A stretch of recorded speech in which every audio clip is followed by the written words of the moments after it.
Madame la représentante du ministre de l'Intégration africaine et des Affaires étrangères, Madame la représentante de l'Assemblée nationale, Mesdames, Messieurs les directeurs généraux, les directeurs nationaux, les coordonnateurs de projets et programmes, Madame la représentante du Conseil économique et social, Madame Leila Ben Break, PDG SLPI Tunisie, Madame Penda Seck Diouf, représentante les organisations de la société civile, Mesdames, Messieurs les représentants des partenaires techniques et financiers, mes très chers Linguères du Mojib, honorables invités, Her Excellency Madame Bongiwe Kouabi, Ambassador of South Africa, Her Excellency Madame Ima Eniwa Mensah, Ambassador of Ghana, our dear sisters, we warmly welcome you to this very important session. Thank you so much for your notice. Mesdames et Messieurs, en vos titres, rangs et qualités, permettez-moi, dès l'entame de mes propos, de vous remercier très chaleureusement pour avoir répondu aussi massivement à notre invitation. Je suis honorée et j'ai été très attentive aux messages des différents intervenants qui nous rassurent que le ministère de la Famille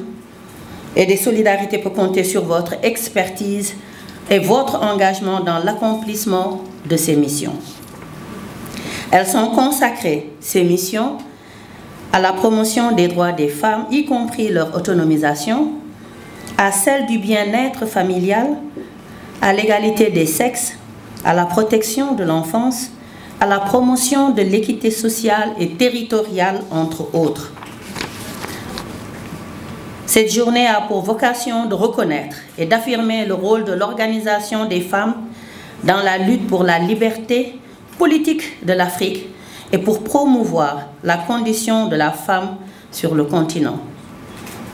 C'est également une opportunité pour faire le bilan des droits des femmes en Afrique, de repenser les actions pour une meilleure promotion et protection des droits des femmes africaines. C'est un appel à l'action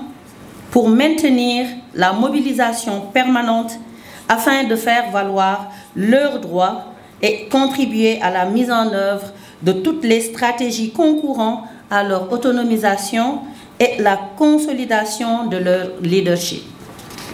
Au niveau international, le thème retenu est investir dans l'éducation, sécuriser l'avenir des femmes et des filles en Afrique. Mesdames et messieurs, distingués invités, c'est le lieu pour moi de rendre hommage à des femmes visionnaires, panafricanistes, de braves héroïnes, comme la reine du Wallo, Djembot Mbodj, Aline Sitoé Diatta, dont le legs est perpétué des figures emblématiques de l'idéal panafricain comme Ellen Johnson Sirleaf, Lima Bowe et Wangari Maathai, récipiendaires du prix Nobel de la paix, en raison de leur contribution remarquable en faveur de la démocratie et de la paix. C'est une illustration éloquente du leadership des femmes en Afrique. C'est le sens de la résolution 1325 et suivante du Conseil de sécurité qui incite les femmes à intégrer leurs institutions et mécanismes. Au niveau national, la commémoration de cette année, coïncidant avec le cinquantenaire de l'organisation de la Journée panafricaine des femmes, porte sur le thème « Rôle et contribution des femmes dans la construction de l'unité africaine ». Il met en relief notamment l'apport des femmes dans la préservation de la paix, la résolution des conflits et la construction de l'unité africaine. Dans cette perspective, il est heureux de noter que notre pays, le Sénégal, a affirmé dès l'aube des indépendances son orientation panafricaine et fédérale avec la proclamation de son indépendance dans le cadre de la Fédération du Mali. J'invite donc toutes les femmes africaines, particulièrement celles de la société civile, à se joindre à nous pour explorer les voies et moyens devant permettre de construire des consensus forts et dynamiques et à même de consolider notre unité et comment vouloir de vivre ensemble dans une Afrique réconciliée. Toutes ces réflexions seront consignées dans un document à la haute attention de son Excellence, Monsieur le Président de la République, Bassirou Diomaye Diakhar Faye, Président médiateur de la CEDEAO. Avant de clore mon propos, je magnifie l'engagement des acteurs institutionnels, des organisations de défense des droits des femmes et des filles,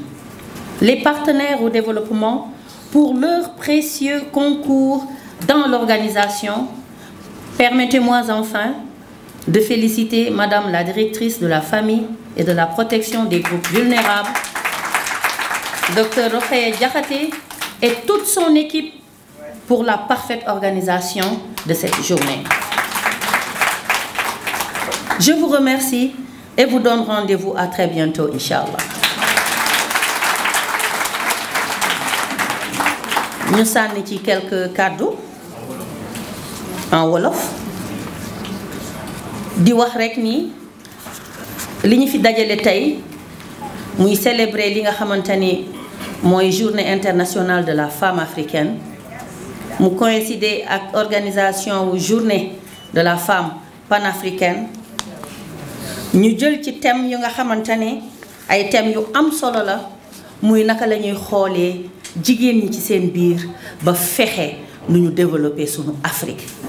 mais nu ñu fexee ba jàmm ak salaam am ci sunu Afrique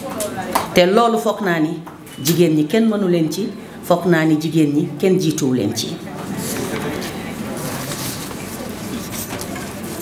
bés yu mel nii ay prétexte la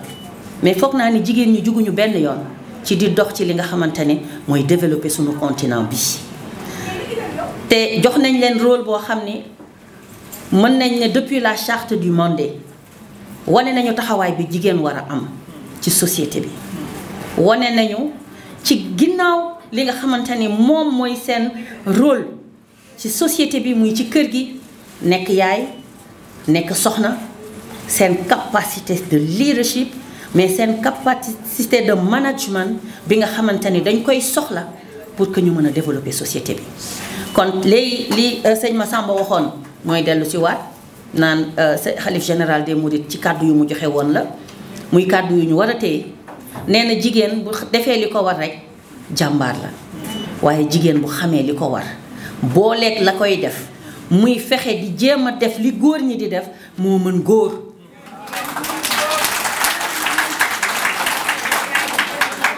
donc loolu day kàddu yoo xam ne dañu ko war a jël def ko bandoulière lonk ko def ko ni tama ànd ak moom fépp fu ñu jëm jigéen dafa yor kàttan goo xam ne moom ci boppam xamu ko mais nañu ànd comme je le dis avec nos sœurs africaines ñu fexe ba doole jooju ñu sunu borom dénk ñu jëriñoo ko mu doon socle bi nga xamante ni mooy doon Afrique bi ñu bëgg Afrique bi nga xamante ni jot na pour mu génn nag ci situation bi mu nekk au devant de la scène. parce que wax nañu leen nee nañu Afrique moo defar lépp mais sañ nañ ne à partir de maintenant Afrique moo moome Afrique moo aye kon ñun jigéenu Afrique nañu ànd doon benn say. Cette fédération tant parlée, cette fédération tant voulue, pronostiquée, si on peut se permettre de le dire, tey dafa jot jigéen ñi en tout cas ñoom ñi xam njariñ li ci nekk ñu bootoo ko ànd ak seeni doom yar leen ci ba li nga xamante ni mooy réew mu nekk ni mu war a taxawee ñun jigéen ñi ñu porté loolu mu taxawee ko pour que enfin Afrique am li nga xamante ni moom la ko yàlla sédd. Alors c'est un appel à l'action dootul wax jëf la kon nag nañu ànd te def li nga xam ni moo ñu wax mooy jëf. li ci bëri nag ay mécanisme la lu ci bëri ay levier la lépp ngi fi dañ koo xoolul mais lépp ngi fi kon nag nañu ànd ci action yi li ñuy njëkk a def mooy ku ne yee sa morom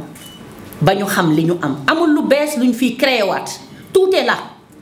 tout est entre nos mains tout est sous nos yeux mais nañu ko xoolaat neneen xoolin woo xam ne du doon luy wane ni lañ ñu bëggoon a jox fañ ñu bëggoon a teg foofu la ñuy taxaw mais ñun ñooy wëlbatiku wax ni nii la ñu gisee te fii la ñu bëgg jëm Afrique boobu la ñu soxla. di dellu si waat ci leadership jigéeni Afrique dëkk boo tudd am na jigéen bu fa wane boppam ci jàmbaar am na jigéen bu fa wane boppam ci xeex bii may woote nii mu tàmbali woon ko waaye xëy na amul woon ñu ko ci dooleel ba mu jul yegg fi mu war a yegg léegi nag ñoo moome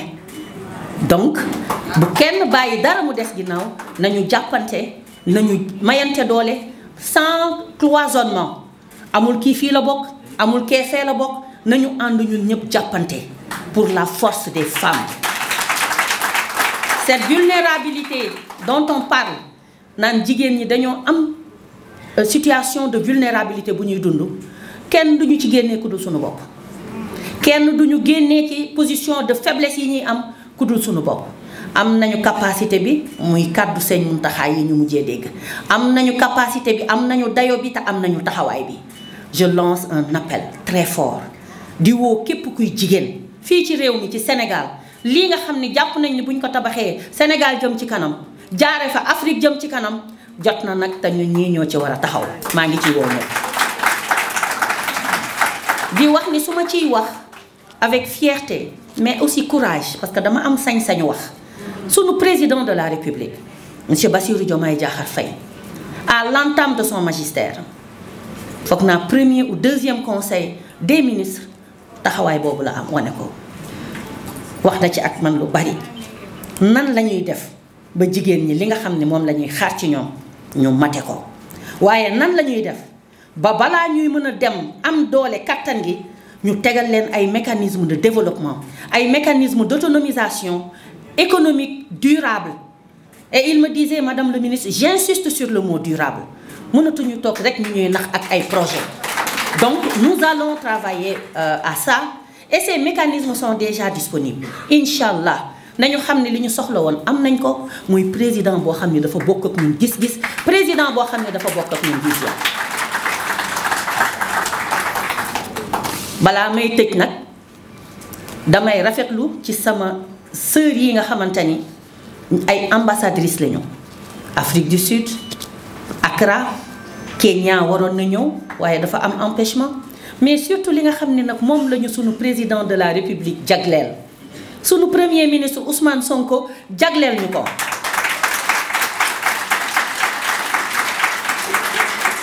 mooy gouvernement boo xam ni de manière protocolaire ministère bi njëkk taxaw muy affaires étrangères daf ko dénk jigéen muy Linguère Yacine Fall dénk ko